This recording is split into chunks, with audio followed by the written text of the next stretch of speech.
My name is Adam of GRAYSKULL. When good is threatened by the power of Eternia,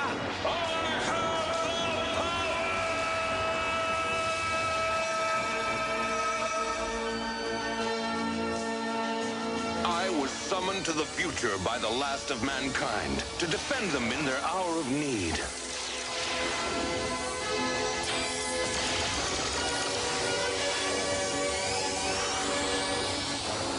But my old enemy, Skeletor, followed me. Now, here in the future, he has found new allies to help him in his never-ending fight against all that is good. Yet on Primus, I too have found new brave friends and a new family.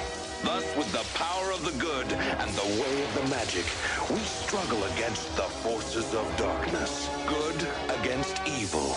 The battle continues. Hello, this is OptimusSolo, and welcome to the 87th chapter in our Powers of GRAYSKULL series. With me for this journey into the Masters of the Universe franchise, as he has been for the other 86 chapters, is TFG1Mike. Hello. Hello. Mike is excited and ready for another trip to space, correct? No, not at all. Okay, Mike is feeling the love of the new adventures of He-Man, because that is, again, what we will be reviewing today. More Masters in Space. We're going to be giving you our thoughts on the next 3 episodes of the series, which would be Episode 13, He-Man in Exile, Episode 14, The Seeds of Resistance, and Episode 15, Battle for Levitan. So I hope you're ready. Time to go back into space. Thus, with the power of the good and the way of the magic. Alright, first up is Episode 13, He-Man in Exile, somewhere around the first week of October back in 1990, written by none other than, of course, again, Jack Lesker. He-Man and his friends initiate the Liberty Fight for Primus. After several successful attacks against the mutants, they withdraw into a small village, but Skeletor is closing in on them. This is He-Man in Exile. Like we talked about last week, we had the beginning of a multi-part episode where He-Man was no longer in the main area with all the other cohorts that we've, I guess, come to know. He's out in the jungles, in the forest, wherever this is, in the wilderness by himself, a la She-Ra and the Rebellion. So what do you think about He-Man being in exile here? Lackluster at best, less than lackluster. This is like... If you're going to do, and we've talked about this for 5 friggin' years, if you're going to do a multi-part episode, a cliffhanger-type episode into another episode, at least title it friggin' correctly. And He-Man in Exile is the worst title that I can think of for this, because he's not even really like, Simba exiled himself, okay? He-Man did not exile himself. He just went to a poor, cheap knockoff of the Whispering Woods. That's all he friggin' did. Oh, God. This episode. I like the idea of these episodes that run together. I know this is one of the big selling points for a lot of people that do support or defend the new adventures of He-Man is the continuity, is the connective tissue between episodes. So I get that in a way. I get why people like that.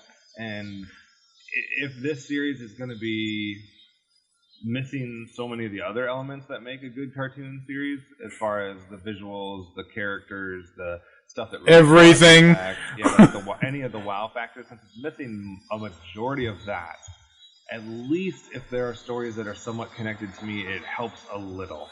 Like, this would be even worse if every single episode was a one-off. Like, if they were trying to do the same thing that Filmation He-Man did, it would be unbearable. Yeah. Even more than it already is. Yeah, see, here's my problem, okay?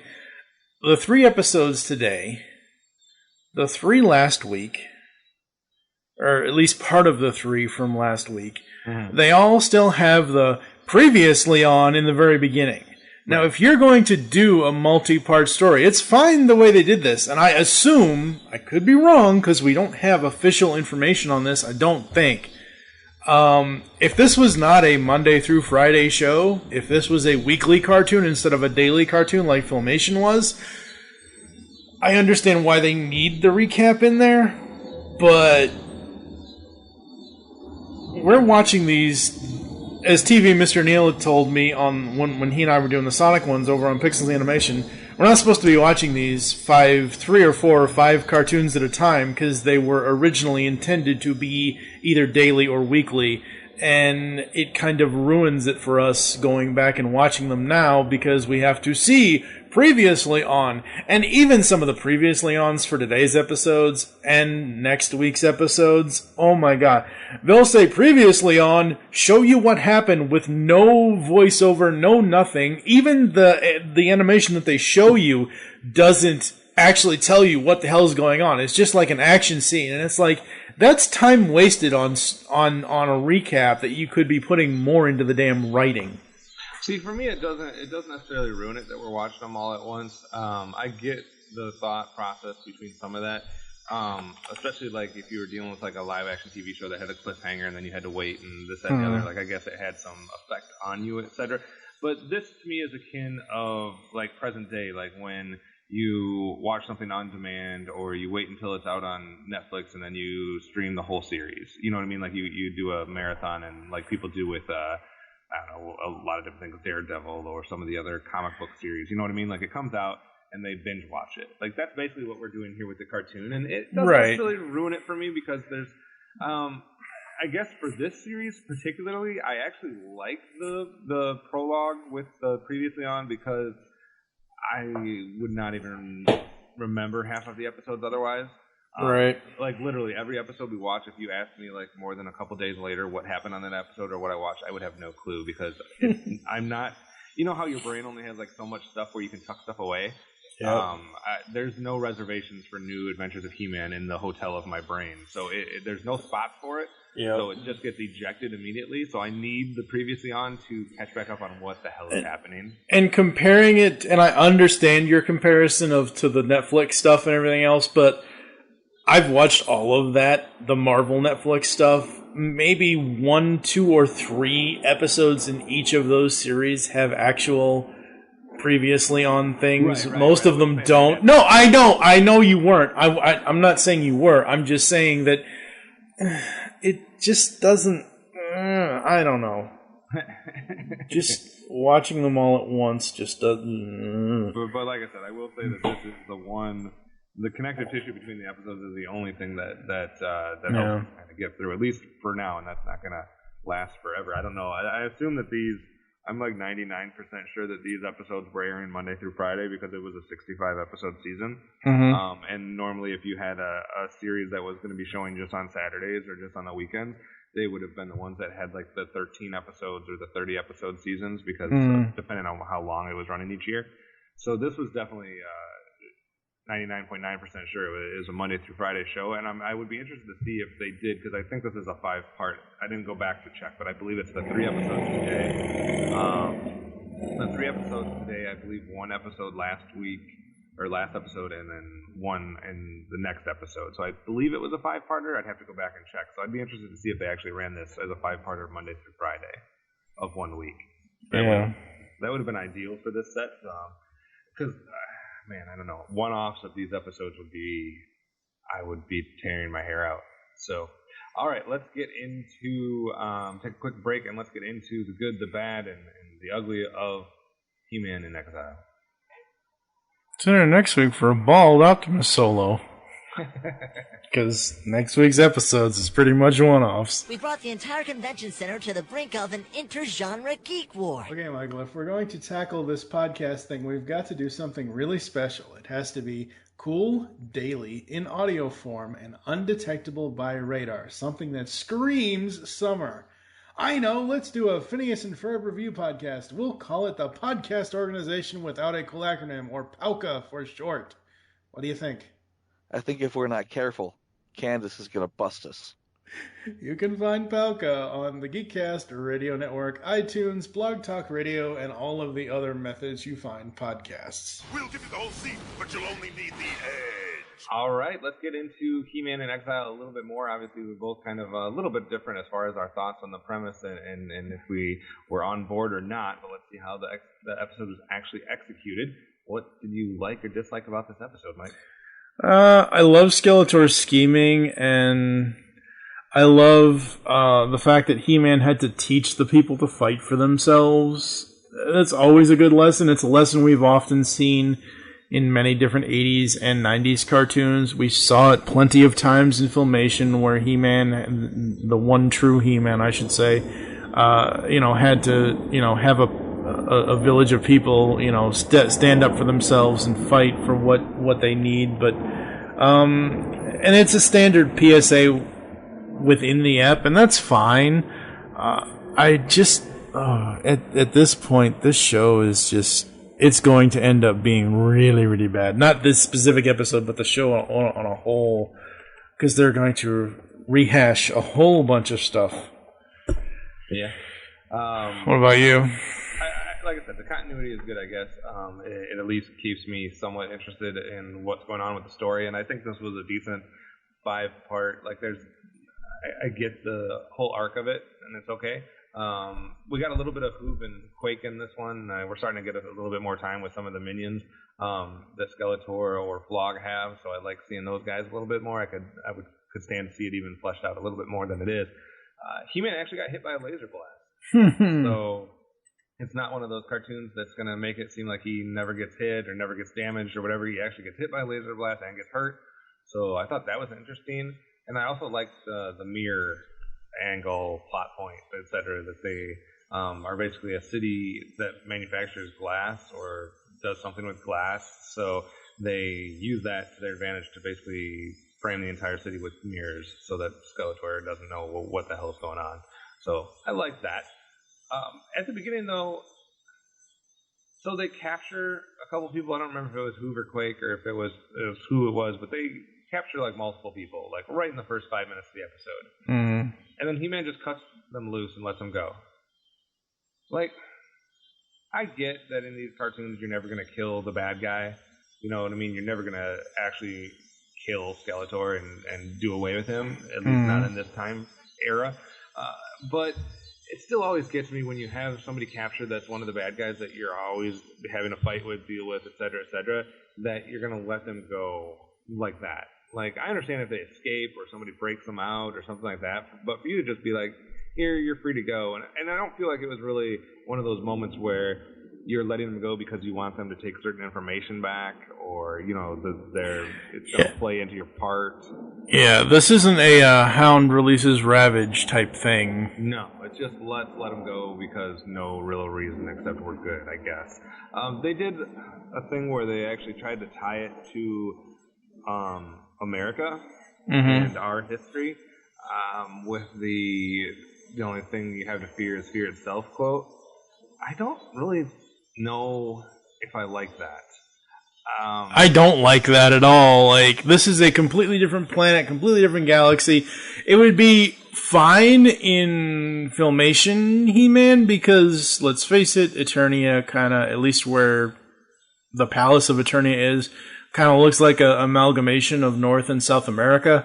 But this is a completely different planet, a completely different people. Something that we'll talk about next week is that these people's physiology, their biology is technically, they're not human. He-Man is human. These people are human-ish, but they don't have the same physiology, like insides and all that, as He-Man does, as we'll find out next week. But it's like, just seriously, like, stop trying to incorporate real life crap into these cartoons, please. Yeah, it's a fantasy world. It's a fantasy/science fiction world on another planet. Like, I don't need you to quote something from the U.S. and act like you would know about that in that situation. It also messes with the timeline, all kinds of stuff. So I don't buy. Yeah, this is supposed to be a future time in a different galaxy than the Milky Way galaxy. And by this time, even if we were in the Milky Way galaxy on Earth, I'm pretty sure Earth would be destroyed because, the Agent Orange guy was in charge for a couple of years. Right. It was the end of time. The end of days! The other thing I didn't particularly like, even though I liked the mirror angle with the glasses and whatnot, I didn't like that after that they then sprayed them with water hoses and that somehow dissuaded them from being there. Like, they literally got them to leave by spraying them with a water hose. It's kind of like He-Man, picking up a giant riverbed and throwing it with water inside of it. It's that kind of thing. Yeah, I mean, if that's something that you would get a 7-year-old to run away from you for, or like a 5-year-old, you're not going to get Skeletor and his minions shouldn't be running from water. I'm pretty sure if it was a 5 or even a 7-year-old, they would just go up to He-Man and kick him in the knee. That'd be interesting. All right, so anything else that you didn't get out as far as things you didn't like? The only thing I wrote down really was these damn scientists. Ugh, God, these characters. Like, everyone says Filmation Orko is the worst character ever. No, he is not. These scientists are like one grade higher than T-Bob, of all people. Yeah, this is the part, especially where I get into the whole voice acting of this series, because there is some highlights. Like, I get, Skeletor is good, He-Man is good, and there's some other performances throughout that are decent, but the scientists it's so grating on most of their voices that it's a real turnoff any scene that they're in for me. Especially, I don't remember what his name is. I'm probably never going to learn what his name is, because once we finish this crappy cartoon, I will never ever remember anything about it other than the fact that Gary Chalk and Skeletor, I'm gonna let you suffer. Campbell Lane. Other than those two being really excellent voiceover artists in this, the scientist that's in red, his voice is the most annoying of all of that's them. Not good. No, it's not good at all. All right. Well, what about award for you? Hardware, Havoc Staffs, Power Swords, ratings. Well, let's start with the Havoc Staff. Any? Scientists, all of them, every single episodes. The scientists may get more Havoc Staffs than Teela, and the scientists have less episodes than Teela did. I would give 10 Havoc Staffs every single episode just to have the scientists outrank Teela in Havoc Staffs. And for those of you that know, Mike does have a storage shed big enough for all of the Havoc Staff and Power Swords. That's right. For Power Swords, Skeletor. How can you not? I mean, every single episode it's going to be Skeletor at least, because he's just so damn funny. I didn't have any Havoc Staffs for this episode, but I did have a couple Power Swords. I had one for the Sorceress and one for He-Man. I kind of like the connection that they have and how she's trying to somewhat tutor him or guide him in certain things. So I kind of like that dynamic. What about a rating for you? 2 out of 5. 2 out of 5 for Mike. You're going to find that I'm a little bit more positive probably on this set of episodes just because of the continuity, and I kind of enjoyed the story arc, so I'm at a 3.5 on this one. But that's saying something. If I like the continuity in the story arc and I'm still only giving it a 3.5, that would be something like if there was a 5-parter in Filmation that I really liked the story and the arc, I was probably giving that 4, 4.5, 5. So I'm at 3.5 on this one. So 3.5 and 2, kind of middle of the road, just above average, just below average, but nothing to write home about. See if it changes as we get to our next episode and come back from the break. DCN, the superhero webcomic. DCN's got superhero antics and sexy girls. For action, drama, mayhem, and more, read it now at DCN.com. DASIEN.com. And for the new DCN podcast, go to patreon.com/DCN. Up next is episode 14, The Seeds of Resistance, again around October 8th, 1990, again written by Jack Lesker. He-Man frees Master Sebrian from prison, while Skeletor uses spies on the location of the rebels and plans an ambush.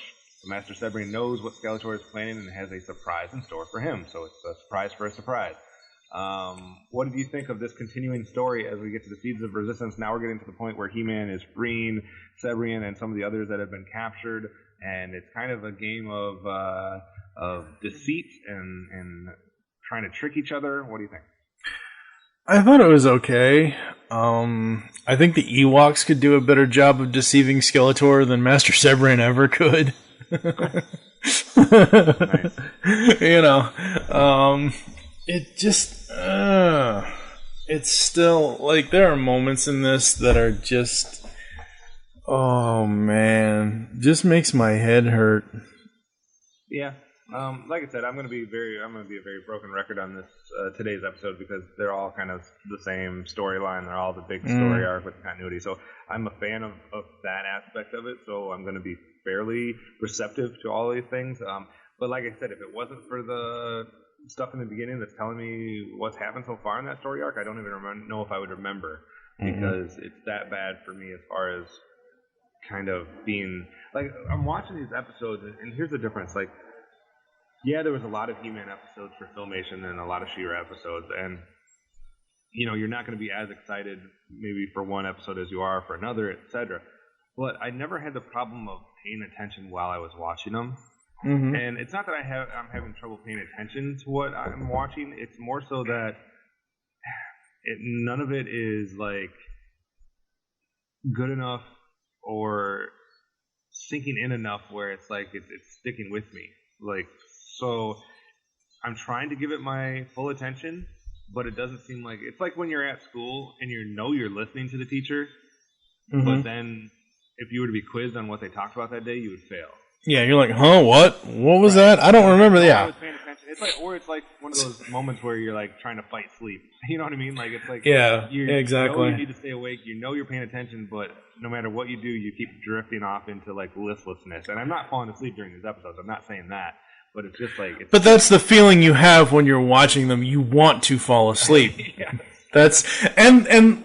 Again, going back to episode 83, when we gave you guys the introduction to this part of the podcast, I watched several of these episodes as a kid. Kevin has never seen this series, and I'm not sitting here telling him, oh God, this is, I mean, yes, I am saying that, but I'm not telling him that to influence his opinion on that at all. But like, Filmation, we both watched. Filmation, we both have memories of episode, like, the problem with Power, when he throws the sword away down the gully next to Gray, like, I remember that episode. All this stuff. These episodes, I have no memory. The only memory I have is 10-year-old me saying, that's not my He-Man. And I think the other thing that you guys should know if you've been listening to us through the previous 86 episodes, is that even if Mike was telling me to not like it, or if I was telling him not to like it, or this, that, and the other, you know that we're both too stubborn to just let someone else decide what we're going to like and not like. So yeah, these are all unique perspectives, unique opinions of our own. They're not influenced by anybody else, and it's saying something that we're kind of coming to the same conclusion for most of these within a point or two on our rating scale. So,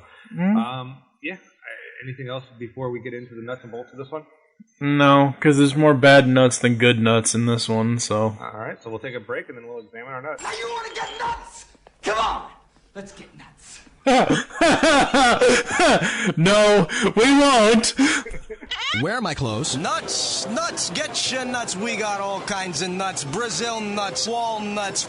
Get your hands off my nuts. All right, so you said you had some more bad moments than I did, so I'm going to let you go first, and we'll try to add some positives. What did you like and dislike about this episode? I only have one note for the likes, but since we're starting with the stuff we hate, the jailbreak. During the jailbreak, he does we've talked about this for 5 friggin' years with Filmation. He does the transformation.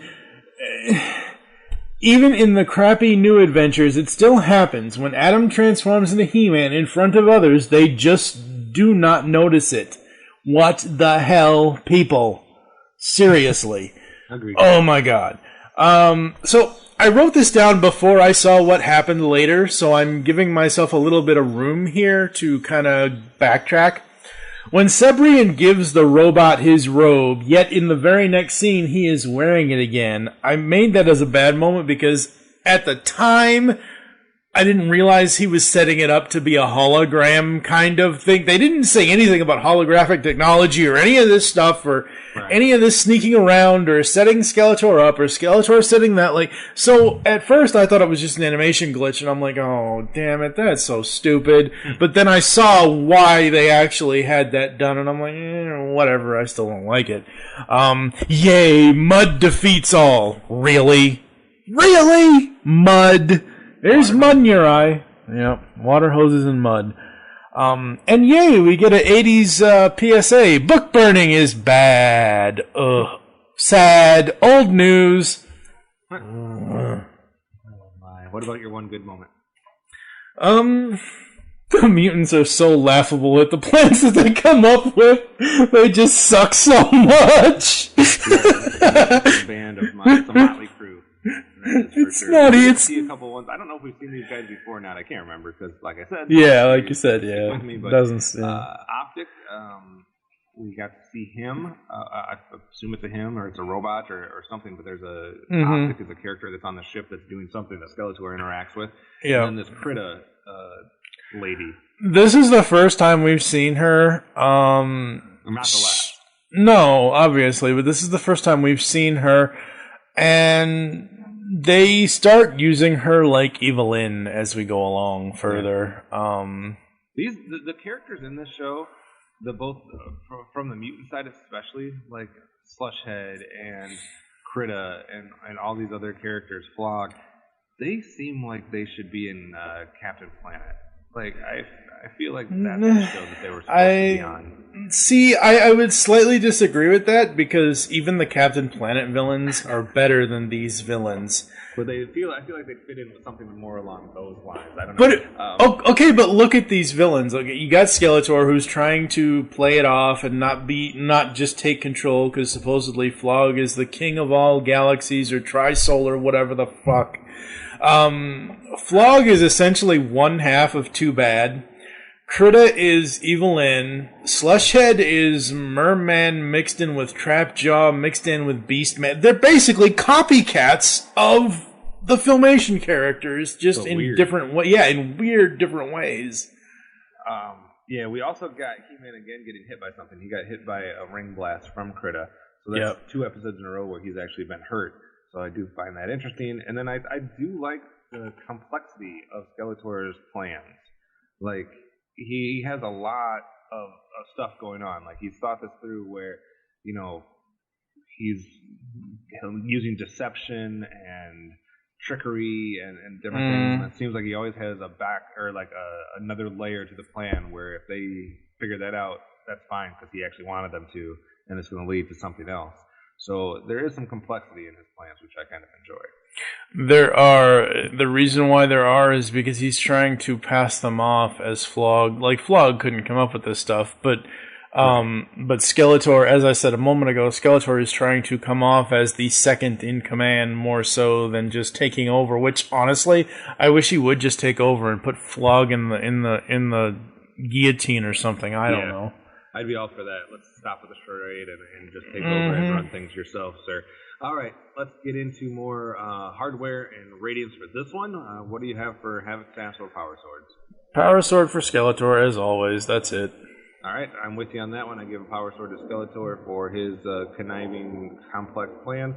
I also did give one for the Rebels. I did think it was, they banded together well. They rallied the troops and succeeded, I guess, or accomplished something. So I'll give that to them.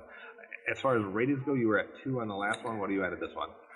1.5. Ooh, you went down 1.5. Yep. So not not liking this one quite as much, huh? I am going to stay exactly where I was. I was 3.5 at the last one. I'm 3.5 at this one. I will be probably 3.5 for this whole string of episodes that are tied together because at least that's giving me something to rate it a little bit higher. All right, take a quick break. When we come back, the last episode for today, Battle for Levitan. It's Showtime Synergy. The latest review podcast from the Geekcast Radio Network is here. So join TFG1Mike, Nicole Hailstorm, and myself, Lady Rec, as we will be reviewing all 65 episodes of Joe and the Holograms in a 25-episode-long podcast. You can find Showtime Synergy on iTunes and GeekCastRadio.com. We are the truly outrageous podcast that you want to be listening to. All right, last up today, episode 15, Battle for Levitan. Aired around October 9th, 1990. Again, written by Jack Olesker. Skeletor threatens to destroy the floating city of Levitan if He-Man does not give himself up. All right. What do you think, sir? I think this show needs to die. They need more than one writer. Oh my god. The episode was laughably forgettable, honestly. Like,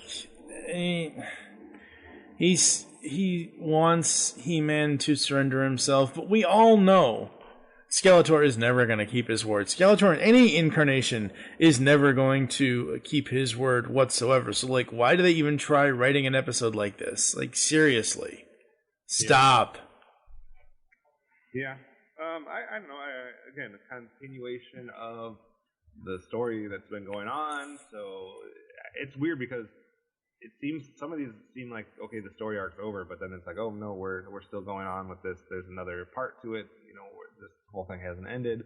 And so this is still a part of that. So, like I said, I did enjoy that. But like you said, too, with He-Man and trying to give himself up, et cetera, like, I don't know if that's... Like, I understand the episode arc and the stringing the 5 or 6 episodes together and having some stuff connected, but it seems like it wasn't necessarily 100% thought out all at once. So it's almost like they're doing it on the fly, and it's like, okay, now we need to connect another episode. How can we do that? And it's not just He-Man that does this. It's any show that does an episode like this. When the good guy goes to surrender himself to the bad guy, knowing full well the bad guy's never going to keep his end of the bargain. I mean, please, people, writers, television, movies, whatever, stop. You know it's never going to work. Yep, that's pretty much sums it up. So let's take a quick break and come back and unwind this one a little bit, see if there was good or bad things that we saw.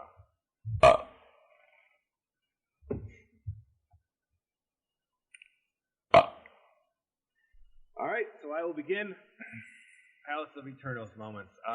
You're going to be the only one at the palace today, so... I did like the story arc.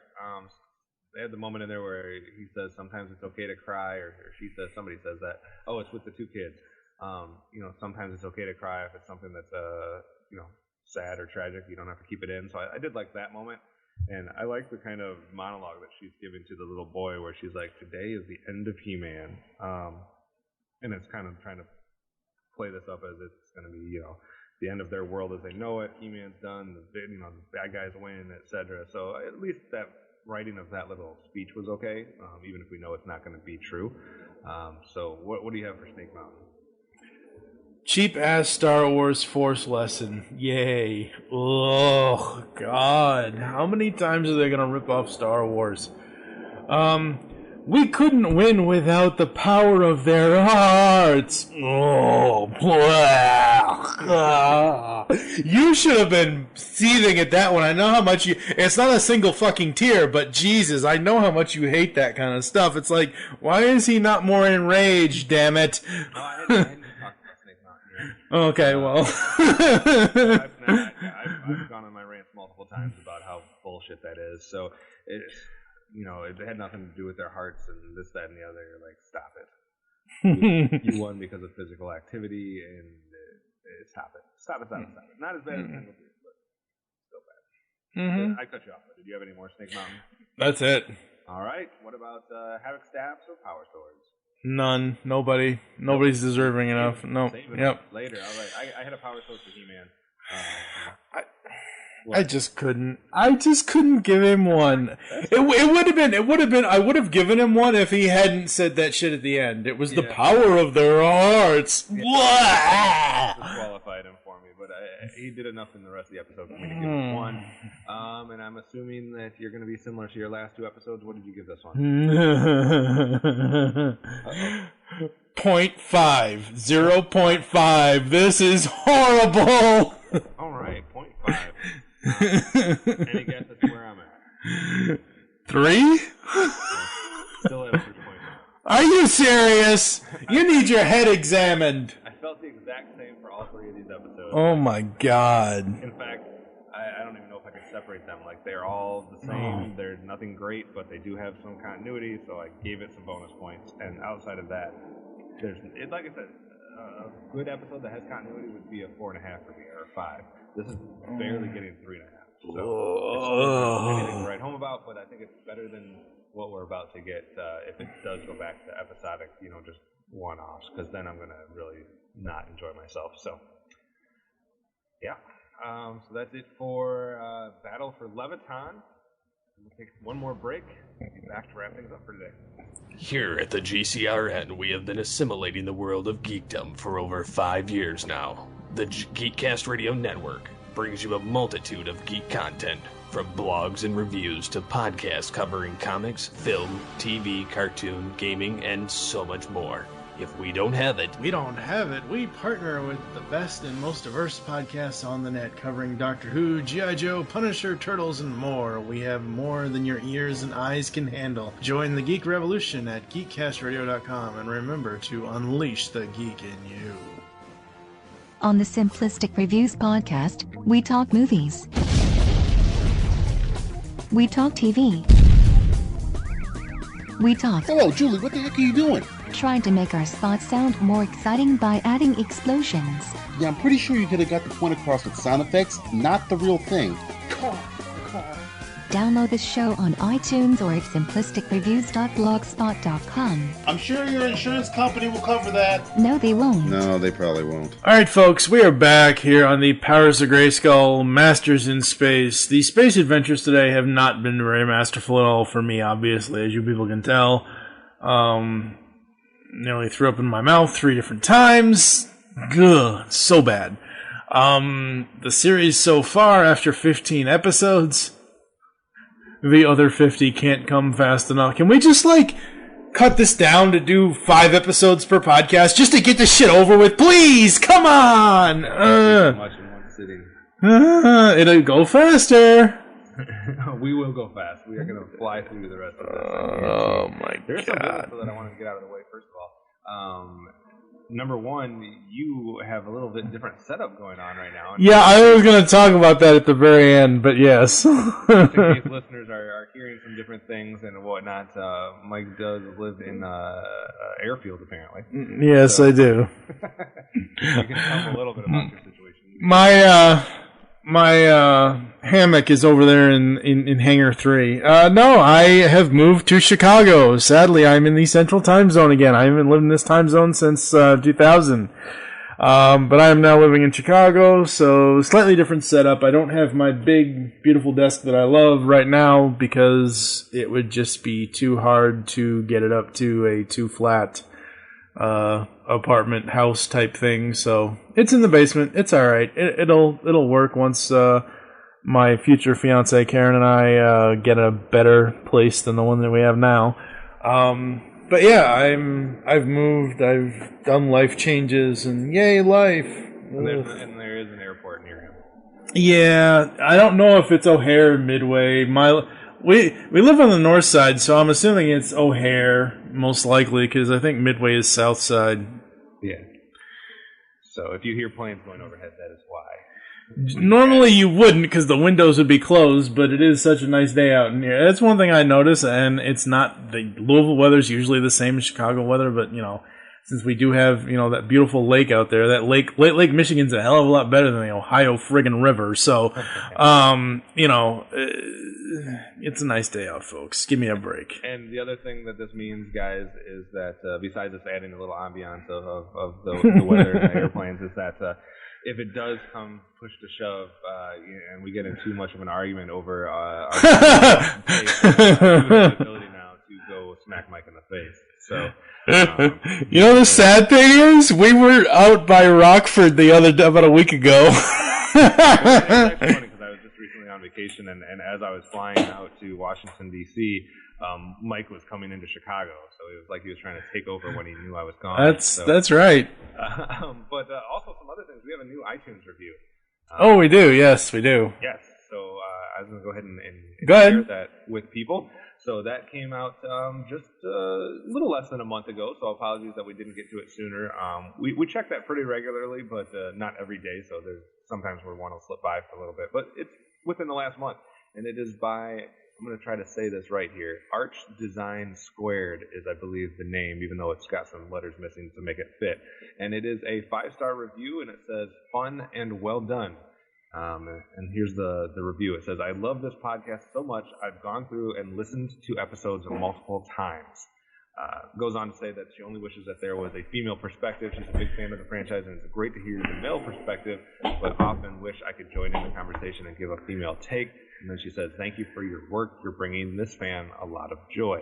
So we appreciate Arch Design Squared, your kind comments, and if there's a specific thing that you want to voice or sound off on, maybe we can include some sound clips from you or bring you on at some point. So look us up on Twitter and interact with us there, and maybe we can set something up to get some of your perspective on any of these series if you'd like. So, yep, and a little bit of background on that, Arch Designs.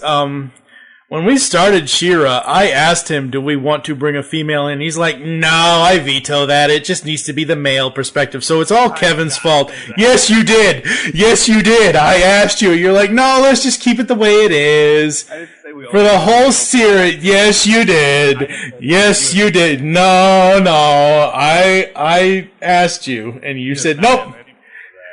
Yes, I do, actually. It's somewhere on my computer. But yeah, no, it's not lies. I record everything. You know this. So, Arch Designs, if you want to interact with the show, I have to set up a new voicemail line right now. I don't have a voicemail line, but you can always record yourself and send MP3s to either feedback@geekcastradio.com.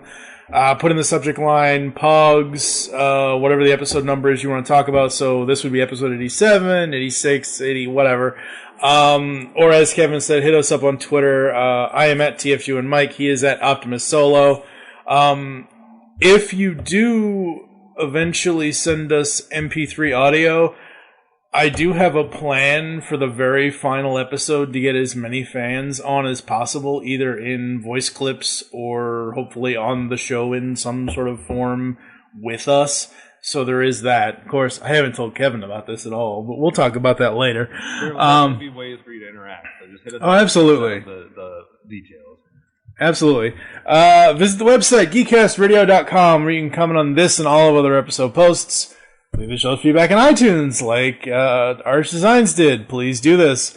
Or to give the Twitter information, follow us on Become a Fan on Facebook. Go to facebook.com/geekcastradionnetwork.